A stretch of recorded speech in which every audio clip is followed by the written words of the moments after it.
অনেকে ফতোয়া দিয়েছেন এই মতে অর্থ না বুঝলে, তাফসীর না বুঝলে কোরআন তেলাওয়াত করে কোনো লাভ নাই, ওটা সম্পূর্ণ বেকার। আসলে এই ধারণাটা ভুল। আপনি বলছেন আলহামদুলিল্লাহি রাব্বিল আলামিন আর রহমানির রহিম মালিকি ইয়াউমিদ্দিন ইয়্যাকা না'বুদু ওয়া ইয়্যাকা নাস্তাঈন ইহদিনাস সিরাতাল মুস্তাকিম। অর্থ জানেন না, পড়ছেন শুধু 80 বছর যাবত, এক নেকি হয় না 80 বছর, এটা চ্যালেঞ্জ। আসসালামু আলাইকুম ওয়া রাহমাতুল্লাহি ওয়া বারাকাতুহু। প্রিয় দর্শক, এই সমস্ত শায়েখ যে মাতাল, এরা কখন কি বলে তার কোনো ভিত্তি নেই। যখন যেটা মন চায় বলে ফেলে, তাহকিকের কোনো মাধুর্যতা তাদের মধ্যে নেই।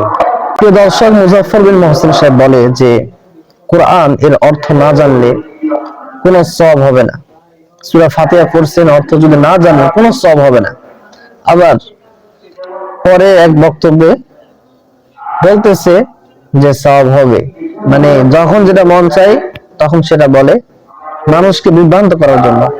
প্রিয় দর্শক, তার বক্তব্য আপনারা শুনতে থাকুন।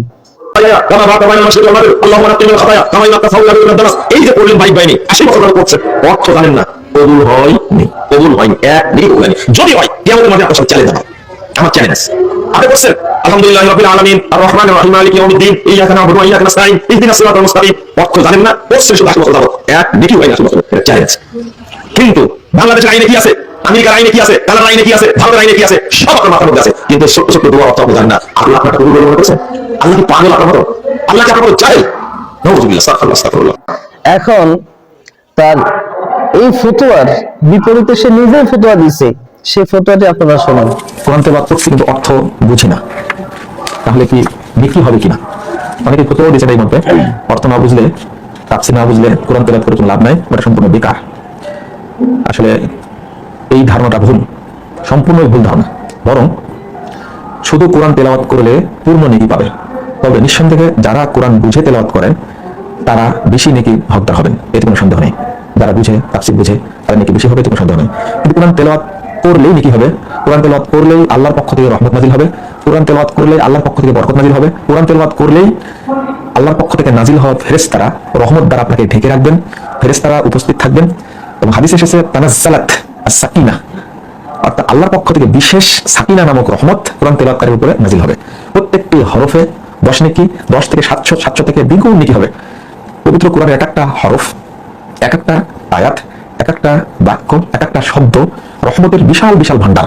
প্রিয় দর্শক, আপনারা মুজাফফর বিন মুহসিনের দ্বিমুখী বক্তব্য শুনলেন। এখন বলেন মানুষ কোনটা অনুসরণ করবে, কোনটা ফলো করবে? তারা বলে চার মাযহাব মুসলমানদের মধ্যে বিভক্ত সৃষ্টি করে দিয়েছে, মুসলমানদেরকে পৃথক পৃথক করে দিয়েছে। এই দাবি তাদের মিথ্যা। তারা বলে সহিহ হাদিস অনুসরণ করলে মুসলমানদের মধ্যে কোনো বিভক্তি সৃষ্টি হবে না। প্রিয় দর্শক, সে সহিহ হাদিস অনুসরণের দাবিদার, কিন্তু তার ফতোয়া দ্বিমুখী এবং আহলে হাদিসের যে সমস্ত শায়েখগুলো রয়েছে একটার সাথে আরেকটার ফতোয়া মিলে না, মাসলা মিলে না।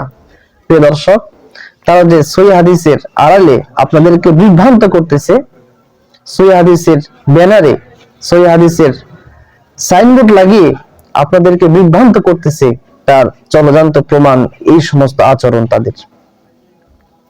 প্রিয় দর্শক, এই সমস্ত শায়েখদের ভ্রান্ত কথাগুলো থেকে আপনারা দূরে থাকবেন। এরা আপনাদেরকে সঠিক পথ দেখাতে পারবে না, বরং সঠিক পথ থেকে আপনাদেরকে দূরে সরাতে পারবে। প্রিয় দর্শক, ভিডিওটি অবশ্যই শেয়ার করে দিবেন। আসসালামু আলাইকুম ওয়া রাহমাতুল্লাহি ওয়া বারাকাতুহু।